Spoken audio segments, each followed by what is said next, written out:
This is a disclaimer. This podcast features 4 professional idiots who share their insights and anecdotes. This podcast is intended for entertainment purposes only. This podcast represents the opinions of the guests and should not be taken as medical, legal, or professional advice. Hello. What's up, dude? Not much. How are you guys doing? Awesome, man. It's good to see you. How you been? Yeah. Doing all right. Work has been absolutely nuts, and it's been a lot. I feel that. I had to do my first actual settlement agreement with the state, though, which was fun. Ooh. Is that a big deal? I don't know what that means. It means Fuck that the police. It was the Maryland Department of Health, actually, so not really the police. Although they were doing a thing that I did not know that they can do. Apparently, the Department of Health in your state can go back 6 years and audit all of the medical claims that have ever been filed and then just say, no, we don't think these ones are payable. And then just threaten to retract hundreds of thousands of dollars from hospitals. Under what pretext? Why? Because they believe that overpayments were made or that various issues were present. So the documentation that you provided us for this particular claim doesn't actually support this many hours or this many minutes of surgical time. And so because you don't support it in your documentation, we're just going to take that money back because we don't think that you actually did it or you haven't proved that you did it. But if they audit it, don't they have to go through those notes, go through those charts, make that claim, and then you have to either prove or provide documentation? Isn't there a chance to rebuttal that, so to speak? Yeah, there's an appeals process, which is what we were involved with to some degree. Oh, that's what you did. Got it. Yeah, I was going to say, that's a lot of paperwork for many years ago to have to go through. That is nuts. So, yeah, when you go into assisted living and you no longer have assets and the state starts picking up part of your dime, they look back 5 years at what you've done with your assets to determine if there's been fraud. Yeah. So that's smart. When you're doing estate planning, when you're divorcing old people, that comes up because the Department of Human Services thinks they can fucking do whatever they want. I mean, there's no statute of limitations on that. Oh, sorry, dude. I think there is a statute of limitations. I don't know how far back it goes, but for this one, they were looking at stuff all the way back in 2017. So 6 years is a long time. I would have thought it'd be 4 or 5. All right, that money's gone now. The funniest part is that the hospital system that was defending it was not the hospital system that had filed that paperwork back in the day. They had been bought out since that time. Yeah. And so they didn't necessarily have all the records in their traditional system in Epic. And so they had to go back through paper documents and pull shit out to find it. Oh my God, the days pre-EMR. Mm-hmm. Oh, there's a file cabinet somewhere in some basement that probably has that somewhere. Yep. Maybe. Yep. What a nightmare. Oh my God. And my boss threw me into it with literally no idea of how the process worked, no support whatsoever, and just said, negotiate with the Assistant Attorney General of Maryland. It'll be fine. Thankfully it was, but... Hey, patent lawyer, figure out this, medical fraud case. Go. Good luck. I know so many things now that I would be able to do it way better next time, but holy crap. If we had actually had to go to the hearing, it would not have gone well. Sure. Oh my God. But honestly, though, kudos to you for being able to that happened 6 years ago. Figure that out all on your own with no prior experience, know-how, or guidance. Mm-hmm. Welcome to being a young associate. Congratulations. Good luck, fucker. That's pretty much how it is. Here's the file. Figure it out. Bye. Don't commit malpractice. Thanks. I did my best not to. Thankfully, I didn't. If I had taken us to the hearing, it would have been cutting it close. Yeah. Hey, Pat, I had a question. Someone reviewed on Yelp or whatever me and accused me of committing Medicare fraud because apparently this person's a prior biller. Not knowing who this person is, not even knowing what their chart is or what I saw them for.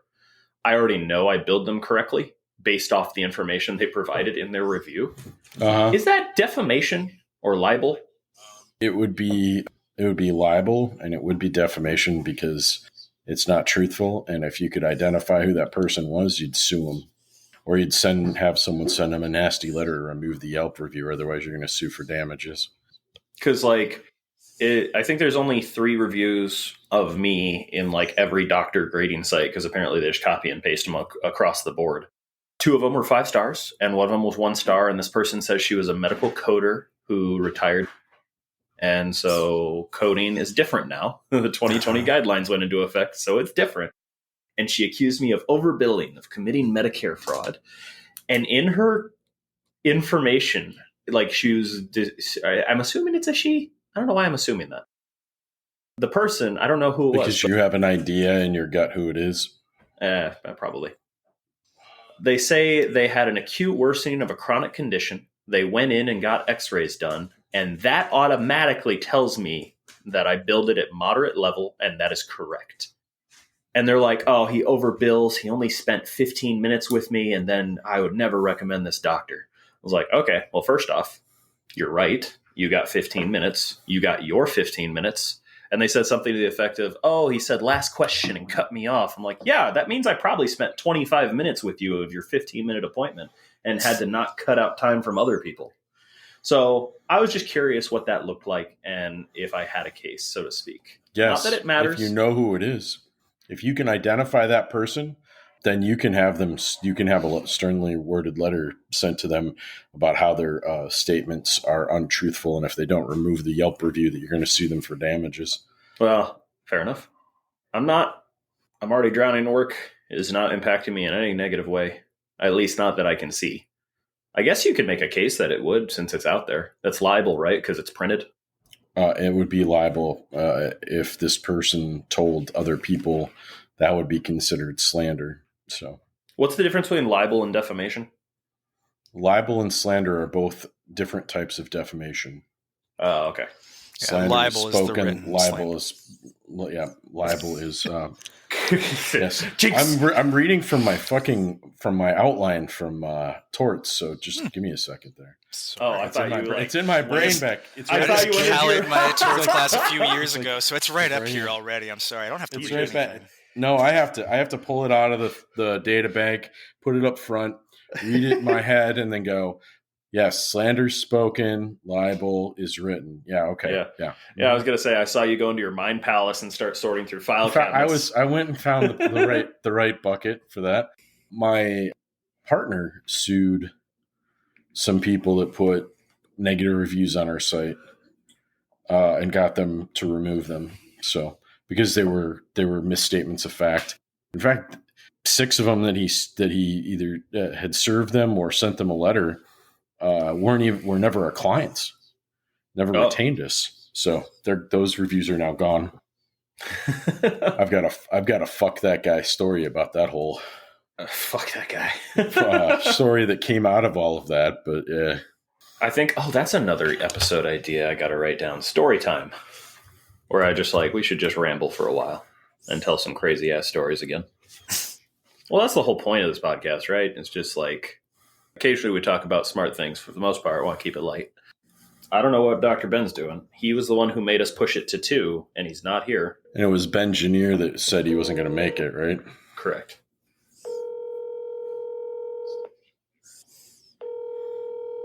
I don't want to hear your negativity, woman. Peanut calorie, keep it down back there. I was like, who the hell are you talking to? Oh, his wife. My wife, who's on the couch 5 feet away from me. And you went to voicemail on top of it? Yeah, isn't he the one who asked us to push it back later?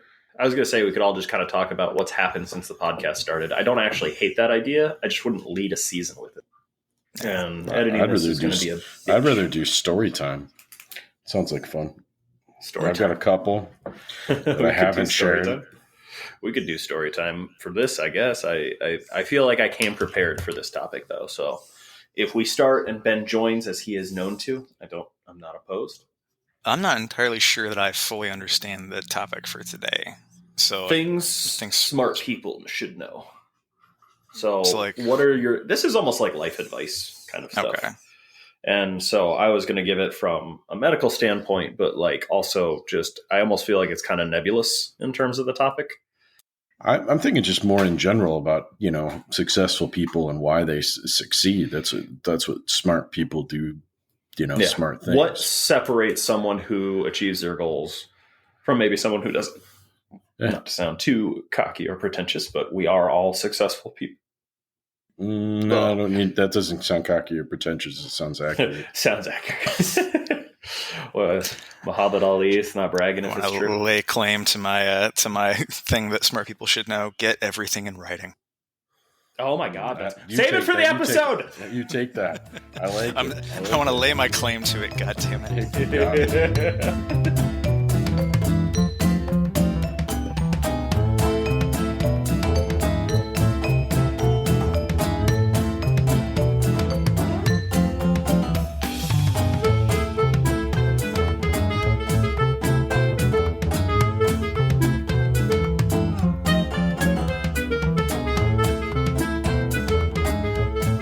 Welcome back, everyone. Fuck you guys! God damn it! How many attempts? How many? Right, go ahead. You guys being able to see me should never have happened. Welcome back, everyone, to Overqualified. It's your Idiots. choice. I stopped talking. Oh, I'm muted now. Here. He is muted, but he's laughing at me with his eyes. Oh, welcome back to season 4. I actually can't believe it. It's kind of crazy that you stop, both of you, with the eyebrows. Oh, thank God we don't have video on this yet. But season 4, still in 2023 right now. We're a little later in the year. A little later than I actually had hoped. So by the time these episodes start posting, it will probably barely still be 2023. But what we're going to talk about today is still going to be relevant. I am joined today by Pat Casey, my brother. JD, you can speak now. You've muted and unmuted and then muted yourself. God, you're good at this. You're still muted. Am I unmuted now? Yes. Oh, okay. Well, you told us not to talk because you couldn't do the damn intro at all. Like, you were failing miserably. Like, we were just looking in the screen with anticipation, and you couldn't get out. Help it. Welcome back to Overqualified Idiots. I can't even get that out of my mouth. But yes, I'm great. It's fantastic. It's fall. Football. Yeah, the weather's great. Great. I actually great love weather. that it's only 90 degrees in Arizona now. Yeah, you might even get some 80s and 70s here coming. Yeah, that's crazy. That's not Crazy. You might have to put a jacket on. Also joining me is Alex K. Also JD. Hello. Indeed. How you doing, Alex? Doing good. Awesome, man. I am Dan Casey. I realize I never actually introduced myself. I am a sports medicine specialist, and we are a group of professional idiots here to share our stories. Basically, represent different fields, law and medicine in this case. Hopefully our fourth joins us, we'll see. But we come together, share our stories, talk about a given topic related to our work, related to life, related to something that hopefully makes you laugh. That being said, how you guys doing? Small talk, go. Small talk. I did at my first settlement as a baby attorney, which is fun. Baby's first settlement. How'd it go? I called a guy, and then we exchanged some documents, and then I said, here's a number, and he said, no, here's a number, and then we talked with the client, and they were like, okay, and then a number was agreed to. It was pretty simple. Like a number like money? Yes. Okay, just checking. I just did a peer-to-peer after I've done multiple peer-to-peers fighting insurance. We'll talk about that at a later episode. And when they give me a number, it's an auth number. So that's where my brain went. That's like here's permission to do the thing that we told you couldn't when we started practicing medicine without a license. But now your patient can do the thing you said they needed to do. Like, great, thanks, get the fuck off my phone. How often do you have to do things like Milliman Care guidelines and interqual criteria, Dan? I'm becoming painfully familiar with those. It depends. What the fuck did you just say? Milliman Care guidelines and interqual criteria. They're the specialized set of criteria that were paid for by insurance companies to get doctors to set a set of arbitrary criteria of when it's okay and not okay to get inpatient and other services at a hospital. So as far as me, I'm going to forget that right now. It's went in one ear and out the other. No, it should be. Don't think about it. Half the time they shouldn't be using it. Very little, because I'm not inpatient. I'm strictly outpatient. I am only in clinic, so really it's just peer-to-peers and prior auths. So I do several prior auths a week. I mean, right now I'm in the busiest I've ever been because all the snowbirds are coming back. I hired an athletic trainer. I think I had left off the last season with that, and she has been phenomenal. She's been my right hand in terms of helping me with my school district, and then we absorbed half a school district because their doctor is in like Queen Creek. So like they're not just an hour away, they're like an hour and some change. I don't know how that works. And I'm helping out with one of the local colleges. So, needless to say, I'm very busy. And she's been phenomenal. We've been getting athletes in. We've been doing good work. And I'm drowning, so it's fine. But yeah, no, it's great. I'm a sports doctor. I'm not just a geriatrician lately. I probably have like 3-4 athletes a day. As a sports doc, that's like what you hope for. But lately I've been doing a lot more peer-to-peers because young people with injuries apparently don't deserve MRIs. And that makes no sense. They constantly send back like the denial and they're like, hey, we didn't, see an x-ray. I'm like, really? The x-ray I documented in my note that I sent you? Exam that I documented? The entire history and why? I swear to God, I had this woman who was reading my note back to me. It's like, oh, effusion, joint line tenderness, positive meniscal testing. Oh, this should have been approved. I'm like, yeah, I know. That's why I documented that. And it's just those conversations like on repeat, probably once a week for the peer-to-peers right now, which feels like a lot. So anyways, Pat, how are you? I'm fantastic. Just another day in paradise. The great city of Mankato. Great city of Mankato. Yeah, things are going good. Mankato. Yeah, North Mankato. No, it's good. Everything's good here. I don't have any of those red tape problems, I don't have to get insurance approval to represent someone. I just need Mr. Green. That's all I need. And, there you go. I'm good to go. You don't have somebody with a fifth of your education and training telling you how to do your job. Ooh, I don't know about that. I mean, I've got some of that, but we don't need to go into that. That's another episode. Those are people paying you. I even wasn't thinking about those folks. Maybe we'll talk about who I was thinking about another day. This is going to be like practicing law sucks, the episode. It's kind of stories about, where you submit a plea petition and knowing what the rules are and why it should be accepted and why a hearing's not necessary and explaining that to folks. Just try to save your client money, but now that you've had to spend this time, you haven't saved them a dime by avoiding a court appearance, but it is what it is. Well, that doesn't sound very smart on their part. And Alex, I'm going to let you take it away as far as segueing the episode. You got this. Why didn't you tell the folks what the episode is about? That's what I was just about to do. Oh, I son of a bitch! Let him do his job. That's his whole shtick. God, I know we haven't recorded in a few months, but damn. I can't believe that Dan stole my lead-in like that. But yeah, this is about, things that smart people should know. Like how to not second guess and gainsay their attorneys and their doctors constantly. Yeah, things smart people should know. Or I guess what I'd say is like things that set successful people apart. What is it that successful people do? We are pretty much successful people as far as our career paths go. I think lawyers, doctors, pharmacists, rocket scientists, that these are the careers and professions people think of when you put them on a pedestal and go, yes, people want to brag. My so-and-so is a doctor, my son, my daughter-in-law, whatever.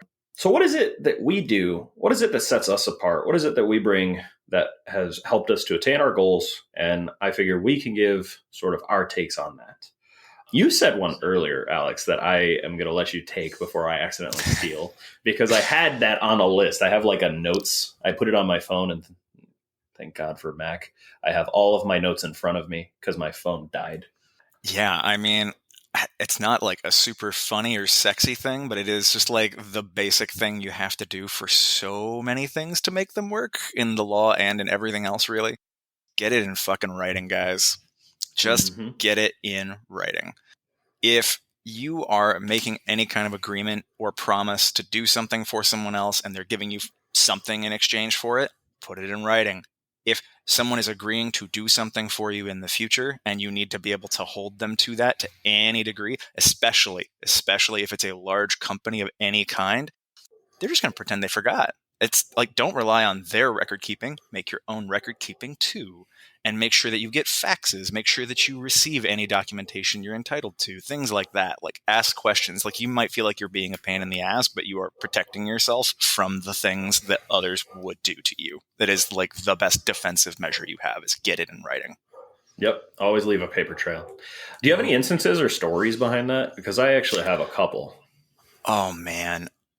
Dan, you were talking earlier about like getting prior auths and getting like those kinds of things for everybody. You fucking doctors and your medical record notes. Oh, God. I spend all day, every day, reading through these things in order to make arguments on behalf of hospitals as to like, really, the patient should have been allowed to do this because they met these criteria and it was fine, guys.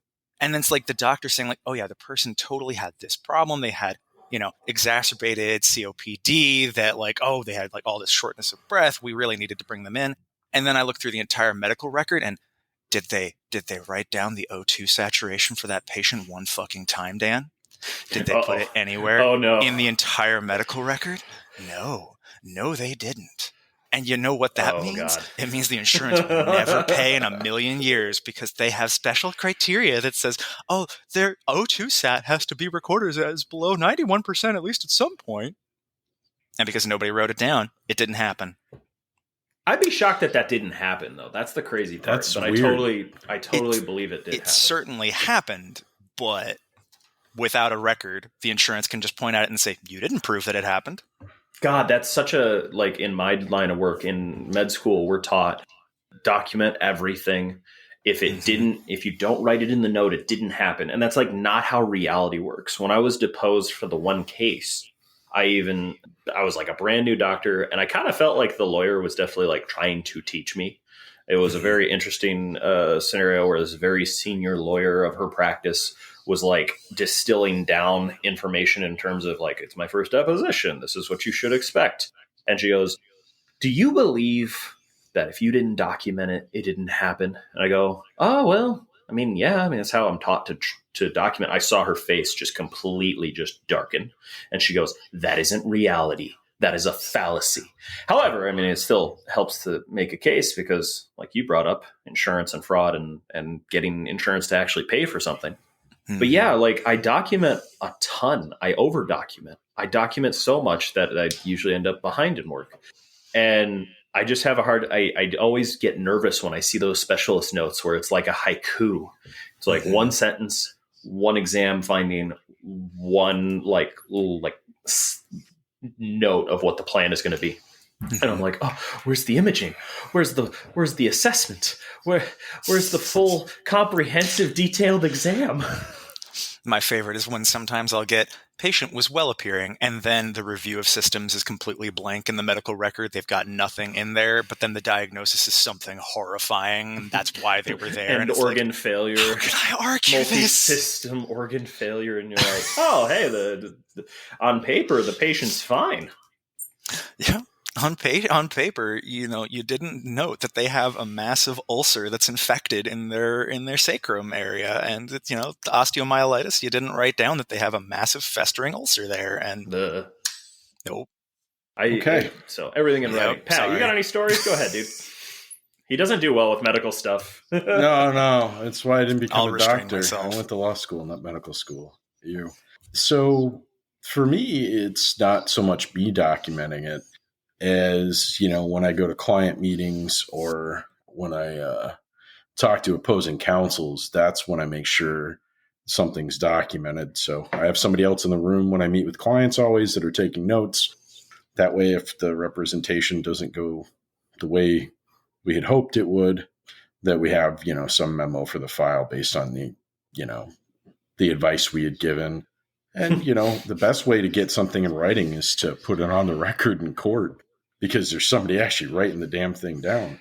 But yeah, I think that the biggest one is communicating with opposing counsel and making sure that you know which ones you can actually talk to on the phone, and then commemorate that conversation versus the ones you can't talk to on the phone and have to just communicate in writing because they're that lacking in integrity. So, but yeah, it's good to get That's things. What you want to hear about lawyers. Yeah. Well. Anyways, so yeah, I think that's a smart thing to do. I think that smart people should get things in writing, especially from large corporations, cell phone companies, the big box store. You get that receipt. You say, yes, please email it to me.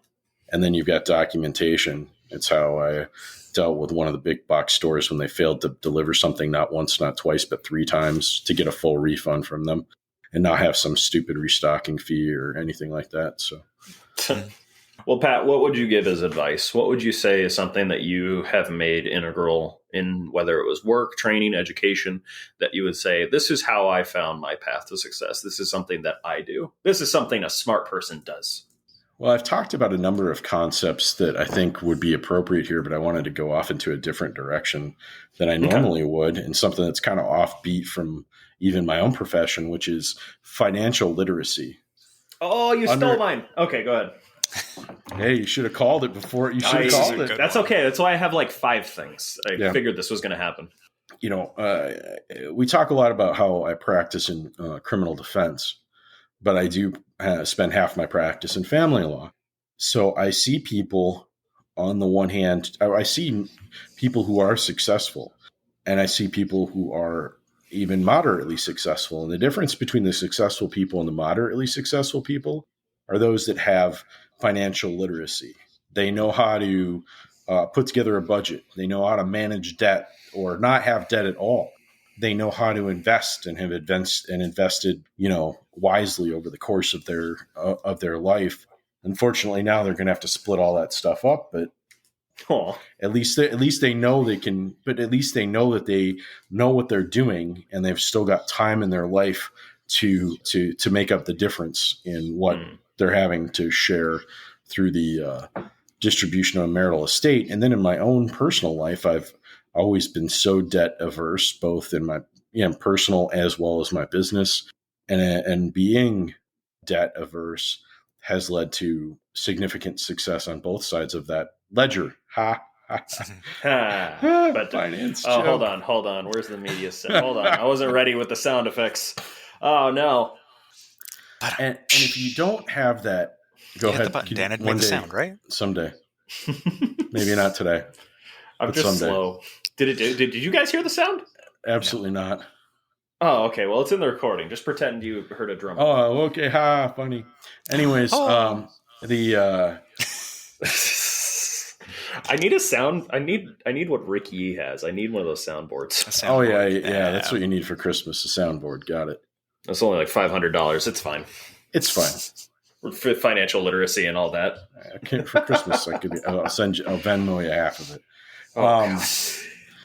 The point I want to make here is if you don't have that financial literacy on your own, you can gain it or get it from other people. There are experts out there that will help you invest, because I don't have the time to run a money market account. I don't have the time to, get on Robinhood and put tens of thousands of dollars down and move my money around successfully.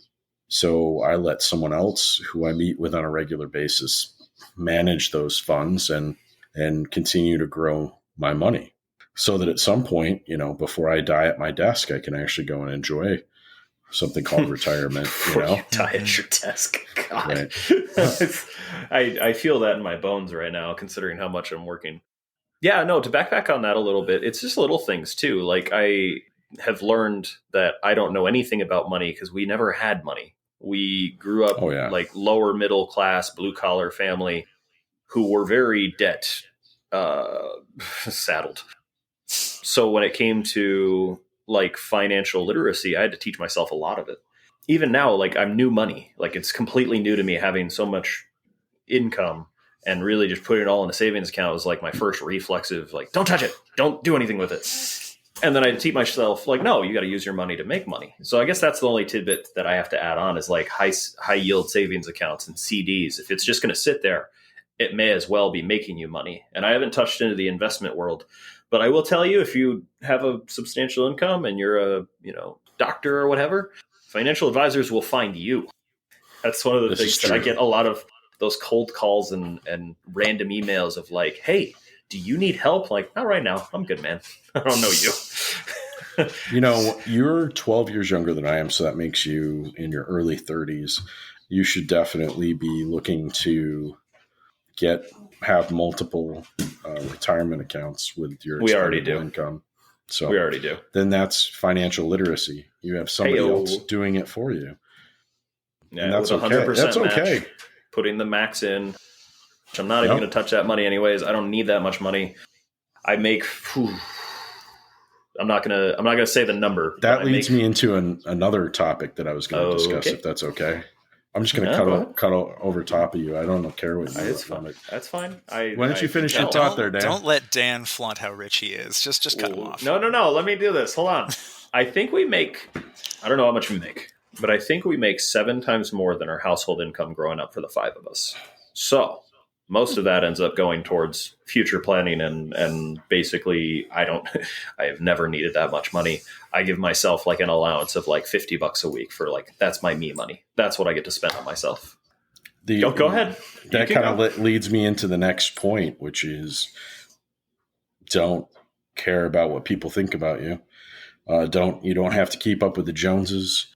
You don't have to own a fancy car. You don't have to have all the neatest and nicest toys. You don't have to care what people think, especially if you are financially secure. And you certainly don't want to have people ripping on you because you're financially secure. So, either way you slice the bread there, who gives a crap? I am living my best life, doing what I want to do while preparing to continue to have success and have a good future at the end of the day.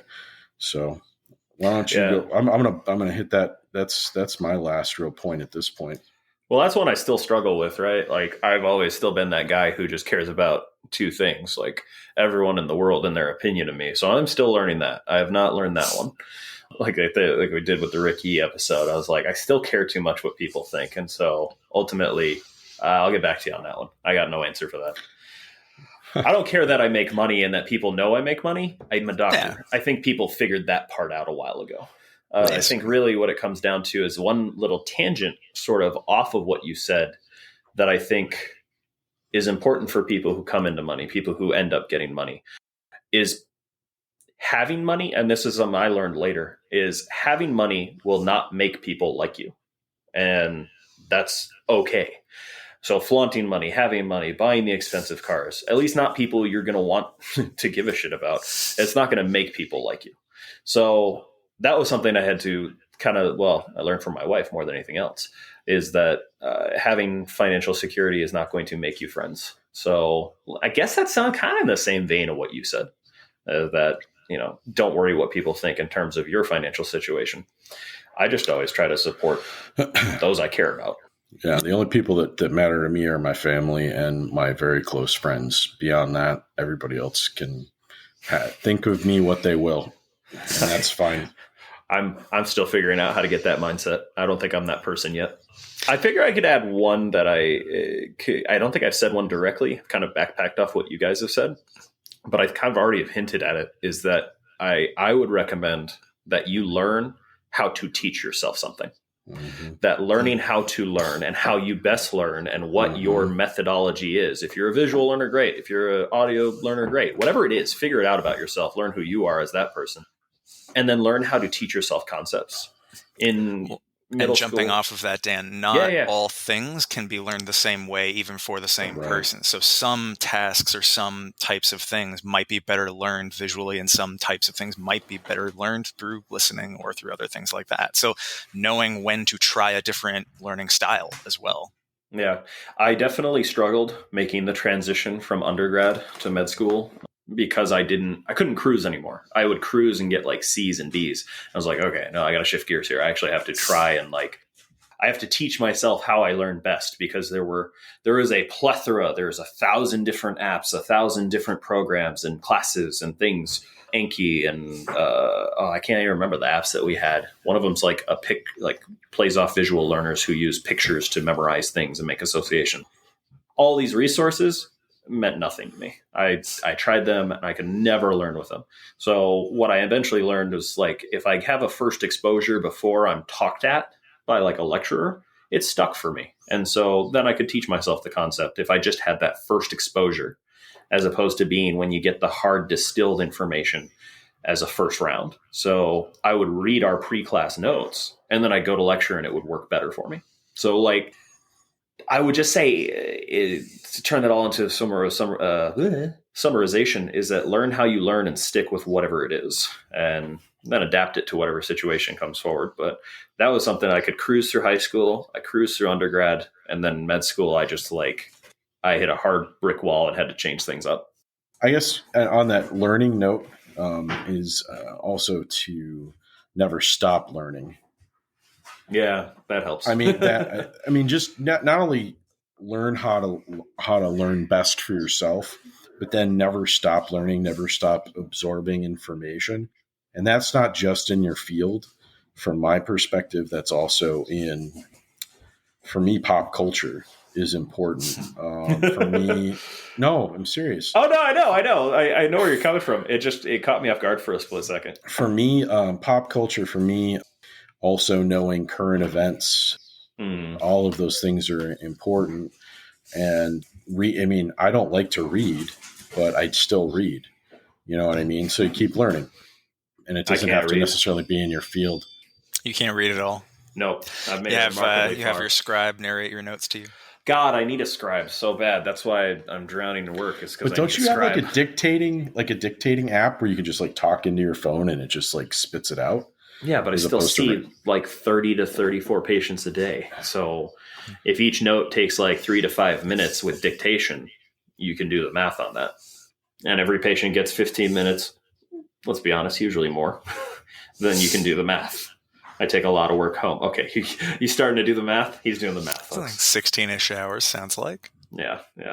When they talk about like practicing medicine, and especially in primary care more than specialty care, if you actually budgeted the amount of time it takes, it's something along the lines of like 40 hours of clinic work a week translates to something like 120 hours of actual like documentation, inbox crap, notes, prior auths, peer-to-peers. Can't you just hire a minion to help you with that? Well, I did. It doesn't mean it's any less. I have a minion. In a way, it added more work, but also does help with my work. I don't know, man. It's a double-edged sword. It's all in the training, sir. Yep, it's all in the training. I need a scribe because that's just it. It's just busy work. It's just a time vampire. I guess, Alex, did you have one? I've talked a lot. I want you to go. No, so this is something I'm kind of bouncing off of from Patrick's thing about financial literacy.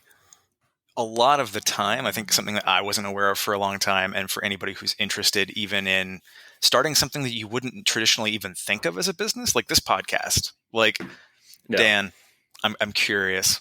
Have you started an LLC or anything for this podcast? Any kind of legal entity for it? I don't think so. I think the Riverside technically does have some form of that, but I don't actually know. I don't think it does. I don't think you'd have to file something with the state. His words don't mean what you think it means, but yeah. So you have to start like you would start like a limited liability corporation, an LLC, and the idea like there's a few different reasons to do that. One thing, Dan, this might blow your mind. I'm about to blow your mind. You ready? You know that $500 soundboard thing you were talking about earlier? That's a tax write-off. Yep. If you have an LLC and you buy it with money that's in the LLC, then it's tax deductible. Now, is that for like income from the business though? Because like we don't make. But there's money you can put into the business and then use to buy things for the business. Yep. Okay. And then you could write it off. Yep. Even my income from my job, not my business per se.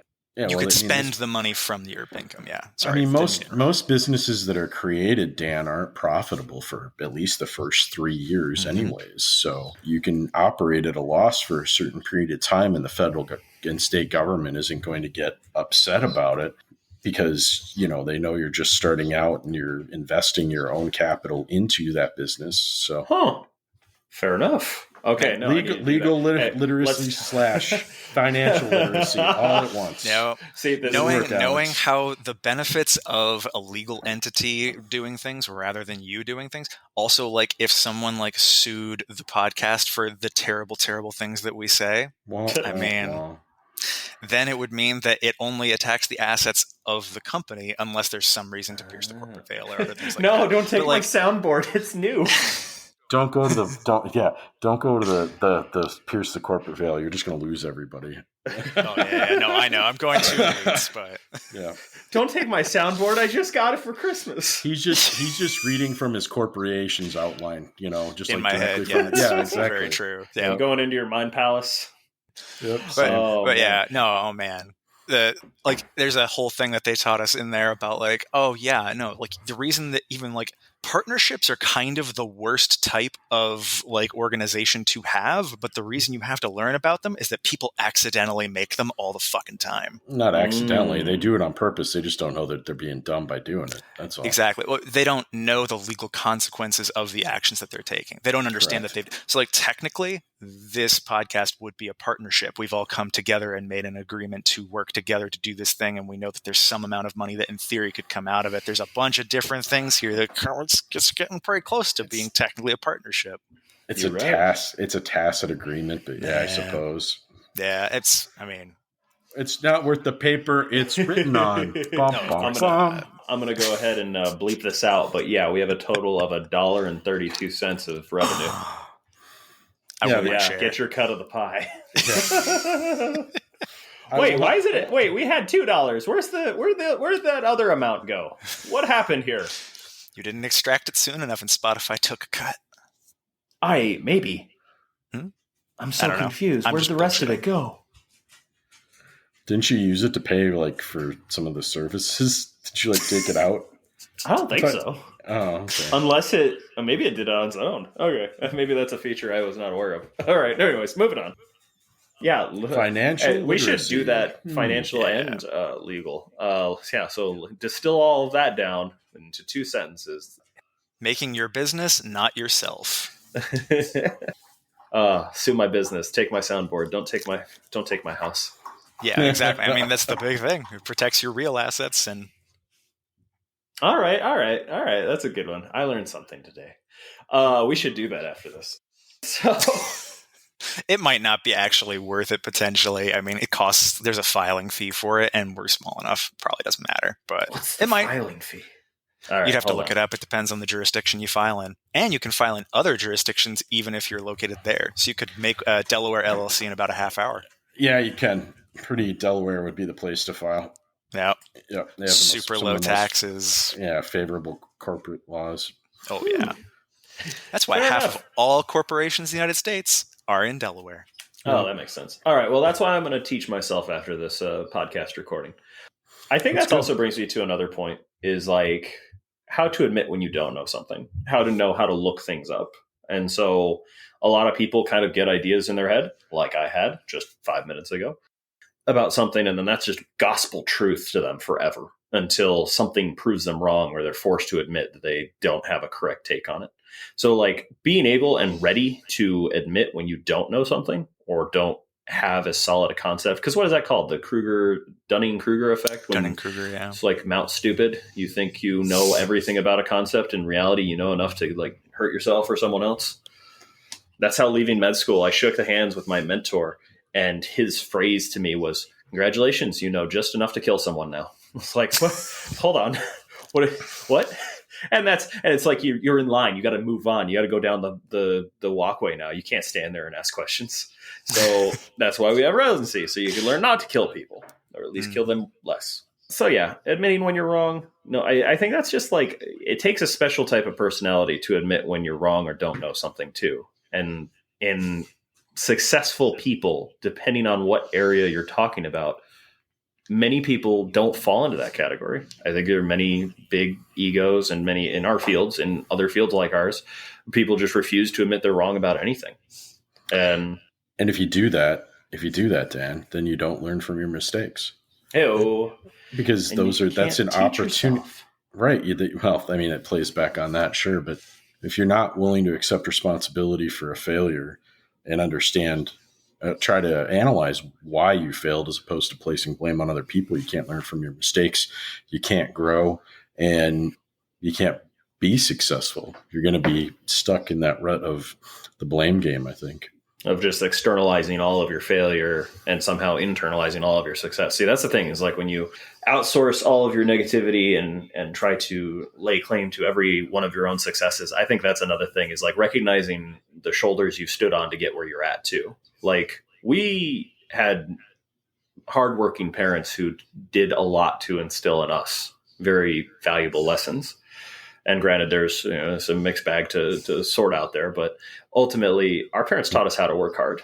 And I feel like when you don't realize that success in your mindset and the skills that you have came from somewhere else and not just you, I don't know. I think this is sort of like, have some humility, have some grace, and be thankful. And I know those are kind of nebulous sort of concepts, but I think they're valuable. You are the amalgam of all the smart and stupid people that you know. If you're listening to this podcast, you're an amalgam of us talking to you now. Oh, that's terrifying. That's horrible. Oh, God, we're influencing the zeitgeist. You know that? Do you realize on some tiny, maybe insignificant, hard to say, butterfly effect and all, that we're influencers, guys? It's butterfly effect. Soon, one of the podcast listeners will rise up and become some kind of a... I don't want to finish that sentence, frankly. Okay. So where are we going with this? Anything I could have finished that with would not have been good. The rise to power. Oh, God, I don't think... I just wanted them to be successful in their own lives and endeavors. I don't know what... Tyrannical leadership. Yeah, there's a point at which, your own responsibility is voided out by someone's poor choices. So there's a teeter-totter. Okay. Anyways, before we get a little too convoluted. Going back to torts, that's proximate causation? Yeah. No. I taught you to learn from your mistakes. So, Pat, what else you got? Well, I think there's a couple of things that I, at late in life, have started to try to get better at, which would be getting exercise and self-care. Those are two things that I think when I was in my 20s and 30s, I did not do well at all. I mean, I used to smoke cigarettes and used to consume alcohol too frequently, and don't do that anymore. And now I'm getting up at 5 o'clock in the morning and going to the gym. So those are things, those go hand in hand, both self-care and getting exercise. And, they say that some habits of successful people are that they're accomplishing things well before, somebody else is getting out of bed. And that's kind of what I'm getting at there with both of those ideas. Is exercise is self-care. It also gets you going for the day, gets you rolling. It also gets me to gets me to bed. It gets me to bed early at night, so I don't get into trouble. But yeah, so you're not burning the candle at both ends, ideally. No. Yeah, no. I think, to backpack off that a tiny bit, you have to make time to work out too. As someone who is, I'm more of an evening workout person. I always have been. Mm-hmm. The downside of that, and I've tried to switch to morning workouts, I just can't. I'm just not that person who can pull myself out of bed until I got to tell you, you got to take that out of your vernacular. I used to tell myself that all the time, Dan. I can't do that. I'm not that. I got up at 4:30 in the morning and got to the gym by 5. And if I told myself that I couldn't do that, I wouldn't have done it. But because I told myself I can, I did, and it was just that simple. I understand what you're saying, but you have a different situation than I do. I have older children. Yeah. I don't have an itty bitty wake me up. I love the older children that stopped behind you. Yeah, that are lurking. Hello. Makes her appearance. I think that's the thing is that I was about to say is you don't know how your day is going to go, right? So if you got this mindset of I'm going to work out at 6 p.m. or in my case, I'm going to put my little man down at 7:30 and then I'm going to go work out. And then I'm going to do cardio. And let's just say, like me, you end up bringing 3 hours of work home. Well, all of a sudden, am I going to bed at 1 in and working out? Or am I finishing my work and going to bed at 11 so I can be a human tomorrow? Fortunately, that's going to change soon. But point is, I agree with you that working out and making time for exercise is important. It's self-care, and it's self-care for future you. So You're not just helping yourself now with your sleep cycle, with your energy. You're helping future you not die before Medicare. And to just jump in and like, I guess we've been using the backpack off of that or piggyback off of that too much, but that both of those ideas together, it's never too late to start trying something new in terms of health things like that. Like a lot of people feel like, oh, I've been this way for a long time. It's just kind of the way it is and it's fine. Like when it comes to exercise, when it comes to stopping smoking, when it comes to stopping over drinking, like you'd be surprised by the things that your body can do to recover and to get better. Absolutely. And like giving yourself that chance. But the earlier you start, the better it is. But that doesn't mean that you just get to not start because if you feel like it's too late. There's never a too late. It's just the best time to start is now. And that's just how it is. Yeah. You want to start working out, start. The hardest thing is starting. The hardest thing is starting and then the next day and then starting again. As soon as you make it a habit, as soon as you make it part of your routine. I read that book, Atomic Habits. And I'm not really a big self-help person, but I guess this is kind of like self-help the episode. Like, it's just a matter of if you miss a day, don't miss a second day. Just do it. Right. Get out there and make time and do it. Okay, you missed once. Don't do it again. I was hearing about something earlier today, like talking about it, like comparing like AA to other things like that. Like the AA concept that like, oh, you have a certain number of days that you've gone without like having a drink. You can think of it that way, but that's kind of a way to set yourself up for failure in some cases because one instance of breaking away from it resets the whole clock and makes you feel like you've made no progress at all. Right. Whereas structuring it more as what percentage of days or what percentage of this month have I not had a drink? Have I not successful smoked? Have you been? Yeah, that's and awesome. then you can have that percentage slowly grow over time and feel like you're getting better and better without ever having your progress fully reset by one instance of messing up. Yeah, so that's exactly how I think of my workouts. Is my idea? My ideal is to make it 5 days a week. If I make it 7, that's awesome. If I make it 4, that's okay. I've got next week. So yeah, I try to, on average, make it 5 days a week with all of the hecticness of my schedule. It works. And I do things to make it work. I mean, even when I'm not feeling well, like I am right now, I've been on and off with the Are you feeling better? Cold. You okay, man? It's creeped back a little bit just because of the way the weather is around here. It'll dip down in the cold and the barometer will drop and then it'll warm back up. So it's challenging sometimes to keep, the cold bug away, but yeah, you just keep moving forward and not be so hard on yourself when you have setbacks or you don't eat exactly the way you should or work out as long as you did the day before. I mean, being hard on yourself over those things, if you have consistency, that's what's most important. And it's interesting. Like we talk about like, okay, this is like, okay, how did we get successful or what do successful people do the episode? All these things we're recommending are very like nebulous. Hello, Blossom. That's my dog.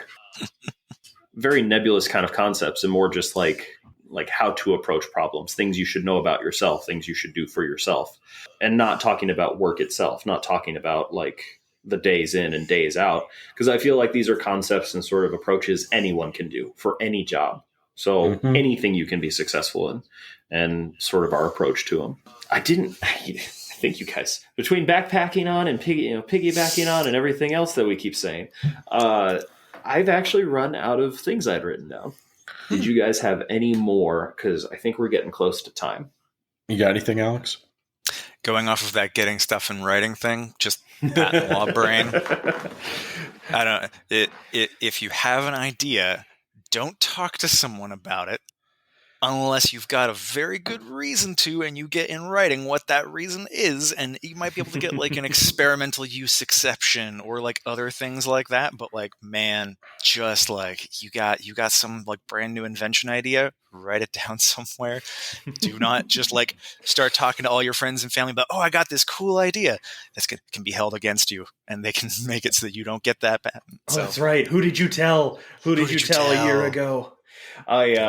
I would recommend to the upcoming physicians, residents, and maybe younger doctors, you don't have to document like it didn't happen kind of a thing. I think the thing we learned in med school is pretty dumb and it's overly cautious. But one little bit of advice, hi Blossom. One bit of advice that I would give my colleagues is document like a lawyer is going to read your note. You don't have to document every single detail, but you got to make a convincing argument. And the best, I will. Okay, the best. Hey, now. No, don't threaten me. I will read. Don't that yell at note. me. Do it. Just document like a lawyer is reading your note. And yes, you want to document so other doctors know what the hell you're doing and what you're thinking. But if that note is going to get read out in court, you better want it to say what you think it says. Pat, any last minute words of wisdom before we wrap up? Just to your point, Dan, burning the candle at both ends. I mean, your morning starts in the evening, being prepared for the next day, and doing something to start your day out. Down too. Doing something to start out your day to be productive. It doesn't have to be exercise, but you could do, a sink full of dishes. You can you can take out the garbage before your day even starts and you feel accomplished. It's weird it's weird how that like steamrolls a day or makes it better. And, they say make your bed. I've never been a person to make my bed. It's just going to get messy again. I don't understand that one, but those other concepts or things are good to, accomplish something. Ending your day right and being prepared for the next day, and then starting out the next day with something accomplished before you even get going is a good thing. Yeah, I think that's our subclinical ADHD poking through, where between task lists and just accomplishing something while doing something else is such a dopamine hit. That probably sets you on that motivation path to kick your day's ass. Yeah, shit, I did a thing. Better do it again. I'm on a roll. I did one. Let's make it two. Yeah, no, that's like ADHD, but like mild. When it comes to the preparing, a successful day, I think starts the night before. That was something I written down. And I pre-chart. I look at my first morning patients and go, okay, which ones are going to take me for fucking ever? Which ones do I need to know and be ready for? And then somehow when I walk into that room, I already know what I'm going to say and what's going to happen. It's just how the encounter with the patient itself is going to go that dictates the outcome. But ultimately, go ahead. No, go ahead. No, finish your thought. I'm sorry. No, I was just going to say, I was like, my successful day starts the night before. I put a little bit of effort into my morning when I know I'm going to be busy. That's how I see 34 patients, is that I basically know what I'm walking into before it happens. And Tom Petty says it best. Most things I worry about never happen anyway. I do the same exact thing with what's going to happen the next day, and think about all of the possible things that could go sideways or go wrong. But when that does, that one time that the thing goes sideways or something goes the wrong way, you've already mentally prepared for it the night before. So. Yep. Well, awesome. I love that. I didn't mean to turn this into a self-help episode, but honestly, like, I feel like that's what I envisioned it as, to be honest. Is that what it was? I like it. Not a self-help episode, but just smart people should know. Smart people know these things and do these things and practice these things, and that's why they are successful people.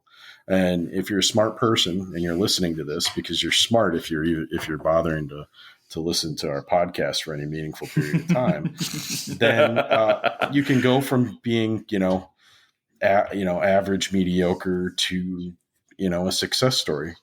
Doesn't matter what it is, but you can take these concepts and put even just a couple of them in your life, and parts of your life may be better for it. So I like it. Butter up the audience. That's how we'll get them to keep coming back. Expand. We just have the sexiest audience of all time. It's absolutely true. God, look at them. They're gorgeous. Don't look at us though. We're no video part, no video involved yet. Oh, they're clamoring for it. They want us to be on video. That's where it's at. They're all 12 of them are asking for us to be on video. I love it. You got it. Well, thank you guys for being here. Thanks for joining me for this. I love doing this. That's why we're back for season 4. And I want to keep doing this. Baby. I've said it before. I'll say it again. Until this starts feeling like work, I'm going to keep doing it. And I love having you guys along for the ride. This is a ton of fun. and maybe we'll be an LLC. I got to look into that. Thank you, Alex, for teaching me something new. I don't want take my soundboard. Don't take my dog. Honestly, I never learned that in law school for the most part. Actually, well, BizWorks I did, but I learned it before from a guy who I knew who just was talking to me during D&D about the fact that he was an accountant. He was just like, "Oh, yeah, do you do this?" Jesus. I was like, "Oh, I should know about this." Smart people play D&D so they can learn life lessons from strangers. This is true. Well, follow us on all major podcast platforms. Subscribe, like, listen to the episodes, download to show your support. Follow us on the Reddit, on all forms of social media. Check us out, and we will see you guys in the next episode. That Take care. A really good one that I wish I had put in there, though. Oh, what? I'm just thinking about it now. We're done. I've wrapped up. It's over. No, clubs and groups, like making a point of going out there and like knowing actual other people, meeting new people. Yeah, no other networking, forming connections between other, and not like in like that like scumbaggy kind of way of networking, but just like getting to like know people, and then like you like think about something 6 months later, like, oh yeah, I know a guy who does accounting. Yeah, I know a guy who does that. Shit. I'll go talk to this guy. Successful people know successful people. That's a good point. All right. We don't need to wrap up just yet. I was gonna say, because then you can know successful people you can start a podcast with. Not full circle. Not, and I wanted to add the joke, but I lost the moment. Not insider trading friends, knowing people, but like professional friends who know things and can teach you things in case you can't teach yourself something. And can I wrap up with one thing? All right, go for it.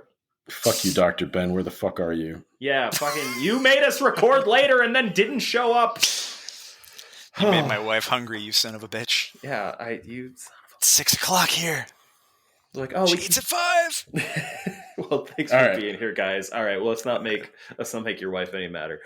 It's true. Thank you for listening. Follow on all social media, et cetera, et cetera. You already heard the story. We'll see you guys in the next episode. Take care. Peace. All right. Bye-bye. Bye-bye. There it is.